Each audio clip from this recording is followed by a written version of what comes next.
आज के एपिसोड में आप लोग देखेंगे कि समास समास किसे कहते हैं। तो जो समास है, सम का मतलब होता है समीप और आस का मतलब होता है बैठाना। यानी कहने का मतलब है जो समीप बैठाना या दो से अधिक विभक्ति चिन्हों योजक पदों का लोप कर नए पद के निर्माण प्रक्रिया को समास कहते हैं।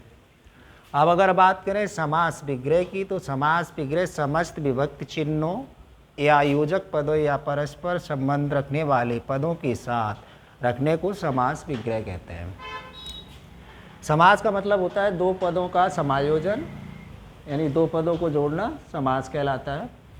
अब समास की प्रकृति बताएं तो समास जो होता है वो 6 प्रकार के हैं।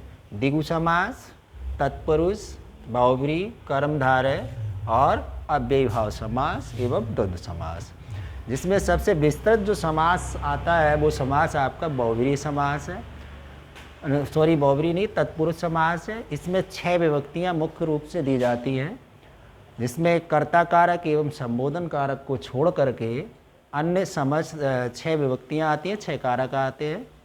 जिस समास में द्वितीय पद या उत्तर पद प्रधान हो या दोनों पदों के बीच कारक या विभक्ति का लोप हो, यानी कि आए, तो वहाँ पर आपका तत्पुरुष समास होता है। और तत्पुरुष समास के जो भेद हैं इनमें उपपद, नय, प्राद, अलुक, मध्यम पद लोपी, मयूर, व्यंस का आदि। इसके बाद इसमें देखेंगे तो उपपद इनके अलग अलग हैं ये भी। इसके साथ साथ इसी में कर्मधारय और द्विगु समास भी आते हैं, परंतु यहाँ पर तत्पुरुष समास जो है इस समास में से चर्मकार लिखा है, यानी कि चमड़े का कार्य करने वाला। आपको ये स्वर्णकार लिखा हो तो सोने का कार्य करने वाला। नए में आता है जैसे अज्ञान, अज्ञान का मतलब है जिसे ज्ञान न हो, यानी न ज्ञान, अनजान, यानी कि जो जानकार न हो। इसमें कहने का मतलब है प्रथम पद होता है वो नकारात्मक होता है। दूसरी बात अगर कहें अन्य उदाहरण इसके, तो तुलसीकृत यानी तुलसी द्वारा रचित, दही बड़ी यानी दही में पड़ी हुई बड़ी, जैसे पकौड़ी पकी हुई बड़ी, या विद्यालय यानी विद्यालय विद्या के लिए आलय यानी विद्या के लिए घर, पाकिट मार यानी कि पाकिट को मारने वाला। इसी तरह से अगर दूसरे पद की बात करें द्विगु समास की, तो जहाँ समस्त पद में संख्याओं का समाहार होता है, यानी कि प्रथम पद इसका संख्यावाची होता है, तो वहाँ पर आपका द्विगु समास होता है। जैसे चौराहा यानी कि 4 राहों का समूह, पंचवटी 5 बटों का समूह, तिराहा 3 राहों का समूह एवं त्रिकोण 3 कोणों का समूह।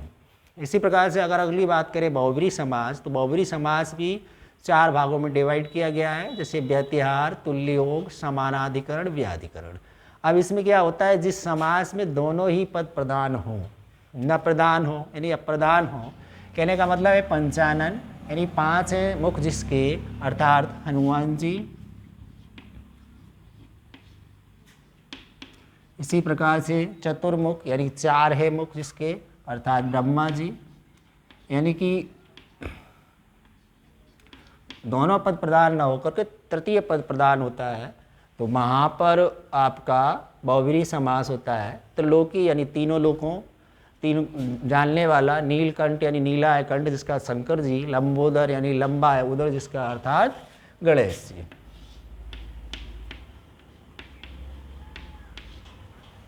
इसी प्रकार अगर हम बात करते हैं कर्मधारय समास, जिस समास में विशेषण व विशेष या उपमेय या उपमान का संयोग हो, वहाँ पर कर्मधारय समास होता है। जैसे लाल लाल कहे हम, पीला पीला कह दें,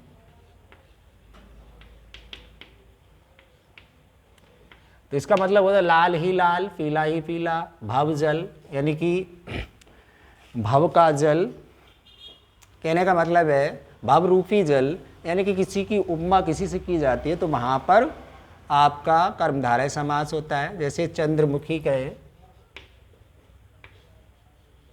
तो चंद्रमुखी में यानी कि चंद्रमा जैसे मुख वाली, तो वहाँ पे आपका कर्मधारय समास होगा। इसी प्रकार अगर बात करें दोनों समास दिए जाएं कर्मधारय और बहुब्री, तो उसमें प्रायोरिटी जो आपकी दी जाएगी वो बहुब्री समास की दी जाएगी। अव्ययीभाव समास की अगर बात करते हैं, तो ये समास जहाँ प्रथम पद या पूर्व पद प्रधान हो या समस्त पद क्रिया विशेषण अव्यय हो, वहाँ पर अव्ययीभाव समास होता है।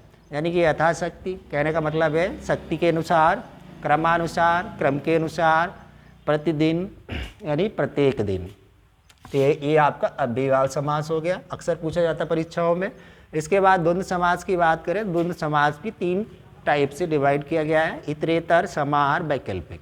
इतरेतर का मतलब होता है जहाँ आपस में दोनों ही चीज़ें विलोम में, जैसे माता और पिता दोनों विलोम में आपस में। और जबकि समाहार क्या है, ज्ञान विज्ञान दोनों विलोम नहीं है पर विलोम जाल प्रतीत होते हैं। इसी प्रकार से वैकल्पिक जैसे लाभ हानि या हानि लाभ, सुरासुर यानी सुर और असुर, 2-4 यानी 2 और 4। ये ज़रूरी नहीं है कि हमेशा जो योजक चिन्ह बीच में आए। कभी कभी देखा गया है कि जैसे बीड़ा पाड़ी लिखा होता है,